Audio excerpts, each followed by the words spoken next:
अस्सलाम वालेकुम। Faisalabad south Africa versus Pakistan one day match ਜਿਹੜੇ ਕਿ ਜਨਾਬ ਟਾਈਮ ਬਹੁਤ ਥੋੜਾ ਰਹਿ ਗਿਆ। ਅੱਜ ਟੀਮਾਂ ਫੈਸਲਾਬਾਦ ਦੇ ਵਿੱਚ ਟੀਮਾਂ ਆ ਚੁੱਕੀਆਂ ਨੇ ਔਰ ਬੜੀਆਂ ਭਰਪੂਰ ਤਿਆਰੀਆਂ ਚੱਲਦੀਆਂ ਪਈਆਂ ਨੇ। ਮੈਂ ਇਸ ਵਕਤ ਗੇਟ ਤੇ ਖੜੋਤਾ ਵਾਂ ਜਿੱਥੇ ਕੁਝ ਟੀਮਾਂ ਜਿਹੜੀਆਂ ਕਿ ਜਨਾਬ ਇਕਬਾਲ ਸਟੇਡੀਅਮ ਆਈਆਂ ਨੇ, ਕੁਝ ਸਰੀਨਾ ਹੋਟਲ ਦੇ ਵਿੱਚ ਆ ਗਈਆਂ ਨੇ। ਜ਼ਾਰੀ ਗੱਲ ਪ੍ਰੈਕਟਿਸ ਵੀ ਤੇ ਕਰਨੀ ਹੈ।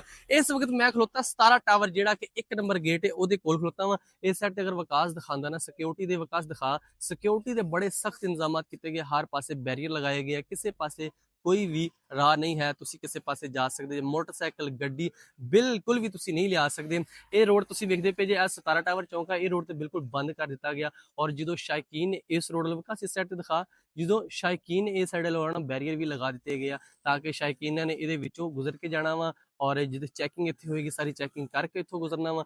ਵਾਰਡਨ ਹਜ਼ਰਾਤ ਜਿਹੜੀ ਕਿ ਬੜੀ ਆਪਣੀ ਸਖਤ ਡਿਊਟੀ ਦਿੰਦੇ ਪਏ ਆ। ਜ਼ਾਰੀ ਗੱਲ ਆ ਡਿਊਟੀ ਲੱਗੀ ਉਹਨਾਂ ਦੀ, ਉਹ ਡਿਊਟੀ ਦੇ ਰਿਹਾ। ਉਸ ਤੋਂ ਬਾਅਦ ਅਗਰ ਦੂਸਰੇ ਰੋਡ ਤੇ ਇਸ ਰੋਡ ਤੇ ਤੁਸੀਂ ਗੱਲ ਕਰੀਏ, ਇੱਧਰ ਵਾਲਾ ਰੋਡ ਜਿਹੜਾ ਕਿ ਇਹ ਰੋਡ ਹੋਏਗਾ, ਇਹ ਸਰੀਨਾ ਰੋਡ ਹੋਏਗਾ। ਇਸ ਰੋਡ ਤੇ ਕੋਈ ਵੀ ਬੰਦਾ ਮੋਟਰਸਾਈਕਲ ਲਿਜਾ ਕੇ ਨਹੀਂ ਲੈ ਕੇ ਜਾ ਸਕਦਾ ਕਿਉਂਕਿ ਇਹ ਸਰੀਨਾ ਹੋਟਲ ਦੇ ਰੋਡ ਜਾਂਦਾ ਵਾ। ਔਰ ਇਸ ਵਾਸਤੇ ਸਾਡੀਆਂ ਮਹਿਮਾਨ ਟੀਮਾਂ ਔਰ ਪਾਕਿਸਤਾਨ ਦੀ ਟੀਮ ਜਿਹੜੀ ਕਿ ਸਰੀਨਾ ਹੋਟਲ ਦੇ ਵਿੱਚ ਆ, ਉਹਨਾਂ ਨੇ ਇਸ ਰੋਡ ਤੋਂ ਆਉਣਾ ਵਾ ਔਰ ਇਸ ਰੋਡ ਤੋਂ ਆ ਕੇ ਜਨਾਬ ਉਹਨਾਂ ਨੇ ਜਾਣਾ ਇਕਬਾਲ ਸਟੇਡੀਅਮ ਦੇ ਵਿੱਚ। ਤੇ ਜਿਹਦੀ ਵਜ੍ਹਾ ਤੋਂ ਸਿਕਿਉਰਿਟੀ ਬੜੇ ਸਖਤ ਇੰਤਜ਼ਾਮਾਤ ਕੀਤੇ ਗਏ, ਜਿਹਦੀ ਵਜ੍ਹਾ ਤੋਂ ਕੋਈ ਵੀ ਮੋਟਰਸਾਈਕਲ ਗੱਡੀ ਇਹਦੇ ਤੇ ਨਹੀਂ ਲਿਆ ਸਕਦੀ। ਹਾਂ, ਜਿਹੜੇ ਕੁਝ ਬੰਦੇ ਇੱਥੇ ਰਹਿਣ ਵਾਲੇ ਆ, ਜਿਹੜੇ ਰਹਾਇਸ਼ੀ ਆ, ਉਹਨਾਂ ਨੂੰ ਬਕਾਇਦਾ ਪਾਸ ਦਿੱਤੇ ਗਏ। ਅਗਰ ਉਹਨਾਂ ਕੋਲ ਗੱਡੀ ਹੈ ਜਾਂ ਮੋਟਰਸਾਈਕਲ ਆ, ਜਿਨ੍ਹਾਂ ਨੇ ਆਣਾ ਸਿਰਫ ਉਹ ਆ ਸਕਦੇ। ਉਹਨਾਂ ਤੋਂ ਇਲਾਵਾ ਕੋਈ ਬੰਦਾ ਇਸ ਰੋਡ ਤੇ ਇਹਨਾਂ 3 ਰੋਡ ਜਿਹੜੇ ਕਿ ਇੱਥੇ ਇਸ ਵਕਤ ਬੰਦ ਹੈਗੇ ਆ। ਜਿਸ ਤਰ੍ਹਾਂ ਕਿ ਇੱਕ ਹੈਗਾ ਵਾ ਕਚਹਿਰੀ ਵਾਲਾ ਰੋਡ ਤੇ ਪਹਿਲੇ ਬੰਦ ਸੀਗਾ ਲੇਕਿਨ ਹੁਣ ਖੋਲ ਦਿੱਤਾ ਗਿਆ। ਉਸ ਤੋਂ ਬਾਅਦ ਸਰੀਨਾ ਹੋਟਲ ਵਾਲਾ ਰੋਡ ਬਿਲਕੁਲ ਬੰਦ ਵਾ। ਠੰਡੀ ਖੂਹੀ ਵਾਲਾ ਰੋਡ ਬਿਲਕੁਲ ਬੰਦ ਵਾ। ਉਸ ਤੋਂ ਇਲਾਵਾ ਕਮਿਸ਼ਨਰ ਰੋਡ ਤੇ ਬਿਲਕੁਲ ਸੀਲ ਪੈਕ ਬੰਦ ਆ, ਉਹ ਵੀ ਨਹੀਂ ਖੋਲ ਦਿੱਤਾ ਗਿਆ। ਉਸ ਤੋਂ ਬਾਅਦ ਗੱਲ ਕਰਦੇ ਆ ਆਪਾਂ ਜਿਹੜਾ ਕਿ 2 ਨੰਬਰ ਗੇਟ ਜਿਹੜਾ ਕਿ ਇਕਬਾਲ ਸਟੇਡੀਅਮ ਦੇ ਦੂਸਰੀ ਸਾਈਡ ਤੇ ਗੇਟ ਆ, ਉਸ ਸਾਈਡ ਵੱਲੋਂ ਵੀ ਰਾਸਤਾ ਬੰਦ ਹੋ ਗਿਆ। ਤੁਸੀਂ ਉਸ ਸਾਈਡ ਤੋਂ ਵੀ ਰਾਸਤਾ ਤੁਸੀਂ ਨਹੀਂ ਜਾ ਸਕਦੇ। ਕਿਸੇ ਬੰਦੇ ਨਾ ਉਧਰ ਕੋਈ ਗੱਡੀ ਲਿਆ ਸਕਦਾ, ਨਾ ਕੋਈ ਮੋਟਰਸਾਈਕਲ ਲਿਆ ਸਕਦਾ, ਕੁਝ ਵੀ ਨਹੀਂ ਲਿਆ ਸਕਦਾ। ਰਾਸਤੇ ਸਾਰੇ ਉਸ ਸਾਈਡ ਤੋਂ ਵੀ ਬੰਦ ਕਰ ਦਿੱਤੇ ਗਏ ਆ। ਤੇ ਹੁਣ ਇਸ ਵਕਤ ਜਿਹੜੀਆਂ ਕਿ ਕੁਝ ਟੀਮਾਂ ਜਿਹੜੀਆਂ ਕਿ ਇੱਥੇ ਆਈਆਂ ਹੋਈਆਂ ਵਾ ਗਰਾਊਂਡ ਦੇ ਵਿੱਚ ਜਾ ਕੇ ਉਹ ਪ੍ਰੈਕਟਿਸ ਕਰਨਗੀਆਂ। ਜ਼ਾਰੀ ਜੋਸ਼ੀਲੇ ਆ ਨਾ ਬੰਦੇ, ਉਹਨਾਂ ਨੇ ਪ੍ਰੈਕਟਿਸ ਕਰਨਾ ਵਾ। ਪਾਕਿਸਤਾਨ ਦੇ ਪਲੇਅਰ ਆਣੇ ਕਿਉਂਕਿ ਦੂਸਰੀ ਟੀਮ ਤੇ ਹਾਲੇ ਪਹੁੰਚੀ ਆ ਔਰ ਉਹ ਆਪਣਾ ਹਾਲੇ ਸਮਾਨ ਸਮੂਨ ਰੱਖਣਗੇ। ਉਸ ਤੋਂ ਬਾਅਦ ਜਦੋਂ ਕਿ ਉਹਨਾਂ ਨੇ ਗਰਾਊਂਡ ਦੇ ਵਿੱਚ ਆਣਗੇ, ਗਰਾਊਂਡ ਦੇ ਵਿੱਚ ਆ ਕੇ ਉਹਨਾਂ ਨੇ ਆਪਣੀ ਭਰਪੂਰ ਆਪਣੀ ਪ੍ਰੈਕਟਿਸ ਕਰਨਗੇ। ਪ੍ਰੈਕਟਿਸ ਕਰਨ ਤੋਂ ਬਾਅਦ ਫਿਰ ਕਿਉਂਕਿ ਇਸ ਵਕਤ ਮੈਂ ਹਾਲੇ ਖਲੋਤਾ ਵਾ 1 ਨੰਬਰ ਗੇਟ, ਅਗਰ ਇਸ ਸਾਈਡ ਤੇ ਵਿਕਾਸ ਆਂਦਾ ਵਾ, ਇੱਧਰ ਆ ਵਿਕਾਸ ਦਿਖਾਉਂਦਾ ਵਾ, ਅਗਰ ਥੋੜਾ ਜਿਸ ਸਾਈਡ ਤੇ ਹੋ ਕੇ ਦਿਖਾਉਂਦਾ ਵਾ ਕਿ ਜਿਹੜਾ ਇਸ ਟਾਈਮ 1 ਨੰਬਰ ਗੇਟ ਆ ਉਹਦੇ ਤੇ ਬੜੀ ਸਿਕਿਉਰਿਟੀ ਆ, ਹਰ ਚੀਜ਼ ਦਾ ਬੜੇ ਇੰਤਜ਼ਾਮਾਤ ਕੀਤੇ ਗਏ ਆ। ਇਸ ਸਾਈਡ ਤੇ ਦਿਖਾਉਂਦਾ ਵਾ ਕਿਉਂਕਿ ਹਰ ਕਿਸੇ ਬੰਦੇ ਵਾਸਤੇ ਅੰਦਰ ਆਣਾ ਜਾਣਾ ਬਿਲਕੁਲ ਵੀ ਅਲਾਓ ਨਹੀਂ ਹੈ। ਇੱਥੋਂ ਵਿਕਾਸ ਅਗਰ ਦਿਖਾਉਂਦਾ ਵਾ, ਵਿਕਾਸ ਦਿਖਾ 1 ਨੰਬਰ ਇੱਥੋਂ ਗੇਟ ਜਿਹੜਾ ਕਿ 1 ਨੰਬਰ ਗੇਟ ਹੈ ਇੱਥੇ।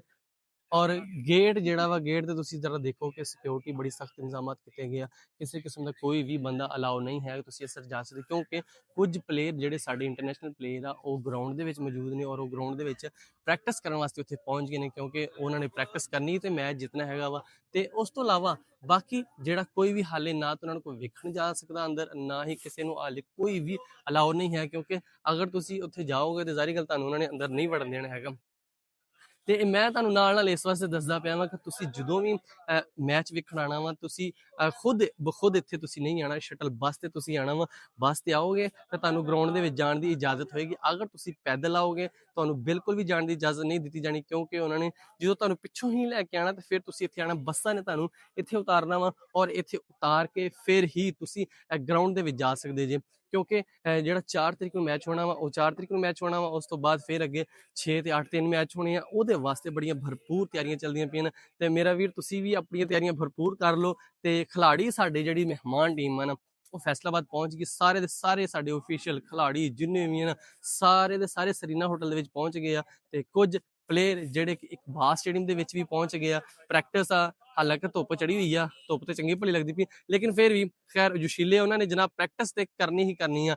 ਅੱਜ ਤੋਂ ਹੀ ਸ਼ੁਰੂ ਕਰ ਦਿੱਤੀ ਉਹਨਾਂ ਨੇ ਪ੍ਰੈਕਟਿਸ ਕਰਨ ਵਾਸਤੇ ਉਹਨਾਂ ਨੂੰ ਪਹੁੰਚ ਗਏ ਹੈਗੇ ਆ। ਤੇ ਬਾਕੀ ਸਿਕਿਉਰਿਟੀ ਹਰ ਪਾਸੇ ਹੀ ਬੜੀ ਸਖਤ ਹੈਗੀ ਹੈ। ਸਿਕਿਉਰਿਟੀ ਦੇ ਲਿਹਾਜ਼ ਨਾਲ ਨਾ ਕਿਸੇ ਪਾਸੇ ਵੀ ਕੋਈ ਮਾਫੀ ਨਹੀਂ ਹੈ। ਤੇ ਤੁਸੀਂ ਜਦੋਂ ਵੀ ਇੱਥੇ ਮੈਚ ਵੇਖਣ ਆਉਣਾ ਵਾ ਤੇ ਆਪਣੇ ਨਾਲ ਕੋਈ ਵੀ ਕਿਸੇ ਕਿਸਮ ਦਾ ਕੋਈ ਵੀ ਸਮਾਨ ਨਹੀਂ ਲੈ ਕੇ ਆਉਣਾ, ਸਿਰਫ ਤੁਸੀਂ ਆਉਣਾ ਖਾਲੀ ਆਉਣਾ ਵਾ।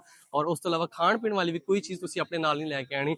ਲੈ ਕੇ ਆਓਗੇ ਤਾਂ ਤੁਹਾਨੂੰ ਜਨਾਬ ਅੰਦਰ ਨਹੀਂ ਵੜਨ ਦੇਣਗੇ। ਤੇ ਇਸ ਵਾਸਤੇ ਤੁਸੀਂ ਜਦੋਂ ਵੀ ਮੈਚ ਵੇਖਣਾ ਨਾ ਸ਼ਟਲ ਬੱਸ ਤੇ ਬਹਿ ਕੇ ਹੀ ਤੁਸੀਂ ਇੱਥੇ ਪਹੁੰਚ ਸਕਦੇ ਜੀ, ਉਸ ਤੋਂ ਇਲਾਵਾ ਤੁਸੀਂ ਇੱਥੇ ਨਹੀਂ ਪਹੁੰਚ ਸਕਦੇ। ਸਿਕਿਉਰਿਟੀ ਮੈਂ ਇਸ ਵਾਸਤੇ ਤੁਹਾਨੂੰ ਬਾਰ-ਬਾਰ ਦੱਸ ਰਿਹਾ, ਸਿਕਿਉਰਿਟੀ ਬਹੁਤ ਜ਼ਿਆਦਾ ਸਖਤ ਆ ਕਿਉਂਕਿ ਸਾਡੀ ਮਹਿਮਾਨ ਟੀਮ ਫੈਸਲਾਬਾਦ ਦੇ ਵਿੱਚ ਆਈ ਹੋਈ ਆ। ਤੇ ਹੁਣ ਦੀ ਮੈਂ ਅਪਡੇਟ ਤੁਹਾਨੂੰ ਇਹ ਦੱਸਦਾ ਵਾਂ, ਬਾਕੀ ਆਪਾਂ ਗਰਾਊਂਡ ਜਾਵਾਂਗੇ, ਗਰਾਊਂਡ ਜਾ ਕੇ ਜਿਹੜੇ ਖਿਡਾਰੀ ਪ੍ਰੈਕਟਿਸ ਕਰ ਰਹੇ ਹੋਣਗੇ ਤੁਹਾਨੂੰ ਉਹ ਦਿਖਾਵਾਂਗੇ, ਕੀ ਖਿਡਾਰੀ ਹੋ ਰਿਹਾ, ਕਿਹੜਾ ਖਿਡਾਰੀ ਉੱਥੇ ਹੈਗਾ ਤੇ ਕੀ ਹੋ ਰਿਹਾ। ਆਜੋ ਫਿਰ ਸਾਰੇ ਰਲ ਕੇ ਲਾਓ ਨਾਰਾ ਪਾਕਿਸਤਾਨ ਜ਼ਿੰਦਾਬਾਦ।